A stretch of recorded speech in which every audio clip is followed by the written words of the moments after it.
Today this video will give you information about various works related to building a house.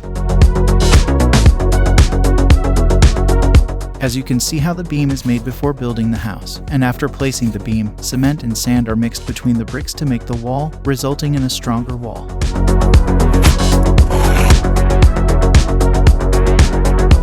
When the building is ready, putty is applied to the walls and paint is applied as desired, increasing the wall's beauty, and finally, tiles and wood are used on the floor.